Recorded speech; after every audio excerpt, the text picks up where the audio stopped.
Mark, this is relatively impressive resilience given the fact that the 5- and 7-year treasuries were above 3% today. Kelly, no doubt. And I think in spite of all the headwinds that you mentioned, you could probably add a couple even more to the list. I think the markets are looking at a couple things. One, you've had sentiment readings that were exceedingly bombed out, which contrarily speaking is typically a bullish sign. So investors have sort of baked in the prospects that things are likely to get worse rather than better, which leaves room for things to look slightly less dark tomorrow than perhaps today, which might put a bit in equity prices. In addition to that, though, corporate earnings have come in, albeit so far early in the game, a little bit better than expected. The surprise ratio is flirting with a number of around 79%, which is good. But, we're likely to see the evolution of these earnings over the next couple of weeks not only continue to surprise on the upside, but perhaps allow management to talk about the prospects that perhaps the positive earnings revisions that have been continued to be marked down here over the last couple of weeks maybe stabilize or actually move up on the back of the fact that the U.S. economic conditions are holding in much more sturdily than what you talked about earlier in your segment. Some of the recession risks that were talked about quite exceedingly a couple of weeks ago have started to finally fade. So, Mark, where would you have investors be positioned? Kelly, for us, it's a couple of areas. So one, we like a couple of cyclical sectors that are highly dependent on the fact that it's a supply-demand imbalance where there's scarcity. And that, of course, is in energy and metals and mining, which falls largely under the basic materials sector.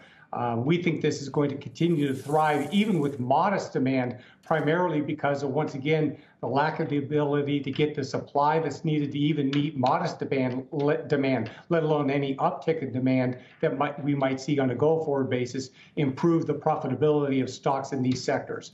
The other, of course, though, is to think about perhaps barbelling that approach with more defensive growth sectors like healthcare, perhaps like consumer staples and real estate investment trusts that would stand to benefit from still positive macroeconomic conditions, but perhaps those that might begin to decelerate over the balance of the year as some of these headwinds take on a little bit more robustness relative to the prospects of higher interest rates. Jay Powell today talking about raising rates perhaps 50 basis points in May. And inflation, while high and likely to abate, staying well above levels the Fed is comfortable with, engendering a more aggressive posture as we go over the next couple of months, if not quarters. Mark, I think just to follow up on an earlier point, I think you're quite correct, and Kelly as well, that some of the recession fever has broken in the past couple of weeks.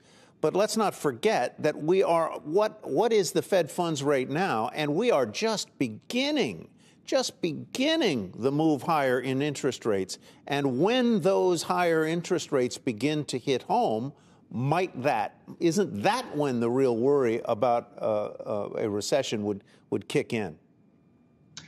Undeniably, Tyler. I think a lot of it was really born out of the fact that we had the inversion of the yield curve, where the 2-year yield finally had broken above the yield on the 10-year bond. And that seemed to catalyze this talk about a recession, since it's historically had very high predictive value. Having said that, there are other measures that did not corroborate that signal. Mm-hmm. But as you said, as the Fed begins to move closer and closer to the unobservable neutral rate, but something that's estimated to be in that 2.5% level or so, markets are going to begin to think about the prospects of going from where we are today, which is easy monetary policy but tightening, to suddenly tightening monetary policy to tight.